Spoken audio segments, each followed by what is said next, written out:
out at the same time. So give us a few minutes. You are actually behind the scenes and we are making this a reality. I am just loving it. Hi, Jacqueline. How are you? I'm great. How are you? Okay, say a little something to our listening audience. Hello, everyone. It's a great Saturday morning. So, looking forward to you guys hearing more about my book, Love the Greatest Gift, and just experiencing the power of love.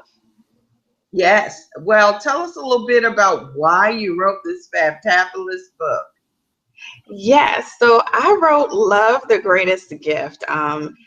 Several years ago, I felt God was leading me to one day be a catalyst for change for healthy relationships. And so I started journaling different experiences and just snippets of love stories. And so in 2014, I felt that one day had come. And so I obediently accepted the call to write about one of the most talked about topics, and that was love. And so even with that, I still didn't know what direction the book was going to take, if it was going to be a series of fictitious stories on love, or if it was going to be a nonfiction manuscript with character names. One of the things that did become clear to me was that 1 Corinthians 13 would be the backdrop of this book. And as I began to pray and study this topic through scripture, as well as compare notes to my former writings, and I listened to what God had to say about love in these former writings, there was this underlining theme of conditional versus unconditional love. And so I endeavored to bring light to that love that we most often miss, and that's the love that was designed by God. It's the unconditional love that He meant for a lifetime.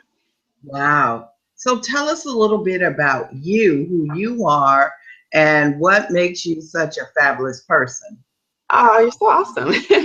So I'm Jacqueline Camphor, and I am actually by trade, I am a CPA, and I basically have helped clients with their financial goals and objectives, as well as help my clients use finances more efficiently. So this journey that I'm on with love was more of a calling. It has nothing to do with what I went to school with or anything like that. And so I'm just a person that has a heart for God, and just endeavor to live that out with excellence. Mm. So what does unconditional love mean to you?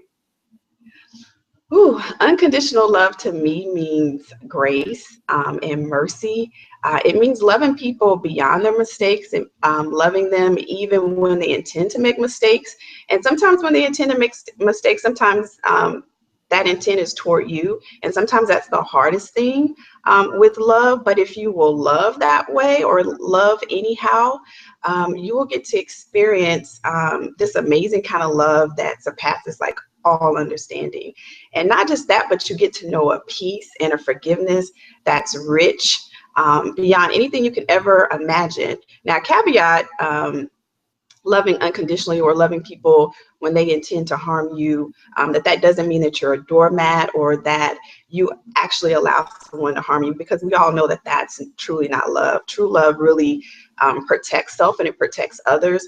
But what it does, it allows you to let go of the control or the need to self-vindicate. And it gives that power and that control over to God for Him to do any correction that needs to be made. And we know that whenever He does something, it's always so much greater than what we could ever do with it. And sometimes, even with that, sometimes God is using that situation to even grow and mature us in how we deal with adversity in our relationships. Oh, that sounds really good. Oh my goodness. So a mouthful. Yes, yes. So what was the most challenging part about this particular writing mission? I would say for me, it was the transparency and owning my story. There were others that had stories that I hadn't had. And one of the things that we did with the book is that we had others share their testimonies of unconditional love that never failed. And some of those individuals chose to keep their names private for their own personal privacy. And so although I share my story in the book, originally I endeavored down the road of changing my character name. One of the things that I did is I contacted my co-author of the first book that I did, Nikki Woods, and I asked her to basically hold me accountable to finish this book. And one of the things that she did when she got the first draft is she asked me who this character was in the book. And before I could answer, she asked me if the character was me. And I hesitantly said, yes, it is me. And so she says, well, why don't you just say that? And for me, I always really try to do everything that I give to the world with excellence. And I think there was a part in the story for me that wasn't excellent. And I didn't want anybody to know that that was me in the story. And so she challenged me. She says, if you're going to tell the story, she says, you don't have to tell the story, but if you're going to tell it, she says, I need you to own it. So I went from a character name to third person, and she saw the third person. She said, still, if you're going to tell the story, I need you to own it. And so I endeavored, I prayed about it. And for me, the thing that inspired me to share my story is I knew that there were others that needed to hear the end of my love story. And so so that's what inspired me, and I just pray that it blesses others that read it. Wow. Wow. So how long did it take you to write the story? It took me, so start to finish, I told you several years ago, I started writing snippets of the stories or journaling. So I had that kind of as a foundation, but it wasn't until May of last year, actually, that I started the process. And so even with that process, I was still kind of journaling. I wasn't really, I guess, what we call writing. So I've learned a lot through this whole process. One of the things I've learned about writing is you just write, you know, it doesn't have to be perfect. And I think as I was writing, I was trying to make everything, I was editing as I was writing. And so by the time I had connected with Nikki, we had only had like 6,000 words, and that was in April of this year. So we set a publication date, which I had already had, that was August. And so she's like, if you're trying to get this book out by August, she says, well, a lot of work to do. So I have a full-time client. I would leave my client every day. I would come home and I would work on my writing goals. I spent my entire weekends for months writing and finishing this manuscript. So I actually went under for a bit to finish the work, but we really kind of went under, or I guess really kind of dug deep starting in April. And so the book was released in August. Mm. So I'm curious, what do you hope readers will gain by reading your book? I hope readers will gain a true sense of what love really is. I think most times we love so conditionally in relationships, and I think it's an unconscious conditional type of loving. And I just hope that they will gain inspiration from the stories that are shared, and that even if they've loved and they've lost, or they have had or really haven't even experienced love, I just hope that they will be inspired by the stories and want to live out this amazing unconditional love even in their own lives, and rock it out and live in that space and dwell in it. Mm.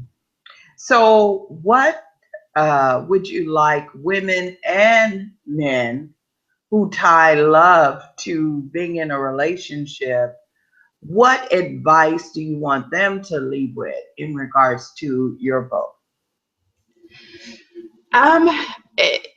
Love is a universal language, and so it's not just about being in a relationship or in a romantic relationship. It's for all relationships. And so I would, and honestly, I was one of those people that believed that love only came, or a good sense of what we believe love to be only came when you're in a relationship. And but that notion is so false, because if that's what we tied love, or the definition of love, to be, then if you're not in a relationship, then that means that you're not receiving love, and that's wrong on so many levels. So I would encourage them to first have a solid relationship with God and self, the two most important relationships of all the relationships. And I think it's when you really have that solid relationship there that you can fully give and receive love in your other relationships. Right. So that would be my advice and encouragement. Wow. So you have a couple of upcoming book signings here in the Houston area. Tell us Yeah. a little bit more about these books. So I will be at the National Black Book Festival this Friday and Saturday at the Fallbrook Church. And those are all day events. I believe they end around at 7 o'clock each day. And I am also doing a signing November 14th. They're being hosted by two great friends of mine, Sherry and Lee Williams. And that's Saturday, November 14th from 4 to 7 at the La Mason in Midtown. Wonderful, wonderful. And if they want to connect with you at any time, what's the best method to do so? Yes, you can connect with me always on my website, jacquelineCamphor.com. And also on Twitter, it's at Jackie Camphor. And I spell Jackie, Jacquie. And my last name is like Camphophonique. So it's Camphor. And those are same addresses for my Google Plus as well as my Periscope. So, Jackie, first and foremost, I want to thank you for agreeing to be a part of this experiment. Yeah, thank you. This is This, my debut, so I'm excited. I'm just thankful that you invited me on. I'm very honored. well, I'm honored to have you. And a listening audience, I want to encourage you to get a copy of Jackie's book. She is a phenomenal individual. To venture to write a book about love is one thing, but to venture to write a book about God's love in today's society is quite an accomplishment. So kudos to you, Jackie. Thank you. I really appreciate that. Well, listening audience and viewing audience, if we can figure out how to get this thing to work properly, we will do this again. We had a few technical difficulties, but the moral of this story is you got to hear Jackie's story. And that's why we do the Literary Fellowship. We do it because authors need to Yeah. be heard, not just read, they need to be heard. And they want to connect with you. And the reason why they want to connect with you is because most authors either want to entertain, educate, or Yeah. inspire. So, are you going to write some more books there, Jackie? Yes, I am. So be on the lookout. I have a great one that I'm getting ready to start, and I think it's going to be a blessing to so many. Well, I agree. I agree. Well, listening audience, this is the Master Communicator with the Literary Fellowship. The focus is on the author, but I also want to encourage you to check out our new book series, Periscope Your Book, for all those Periscopers out there that are listening in and viewing this particular broadcast. You can go to periscopeyourbook.com and find out more information. It's actually a 3-book series. And or you can go to scopeyourbook.info. And we actually have 3 broadcasts that I would encourage you to listen to. 3 gorgeous men who have really done a lot in the Periscope arena in the short amount of time that it's been around. Sean Matthews, Alex Kahn, and Ryan Stenoffelson. We want to make sure that you hear what they've said about how to use Periscope to write your next bestseller. And Jackie, I would encourage you to go and Okay, check out our book series. Last, absolutely. last but not least, I want you to share any parting thoughts that you have with our viewing audience. Yes, I would just say don't give up on love, rock it out, and just live life to the fullest because you only get one. I love it. I love it. Well, thank you for tuning in today, viewing audience. And this is the Master Communicator signing out. I want to say what I always say is I love you, and there ain't nothing you can do about it. Thanks again, Jackie, for being on the line. Thank you.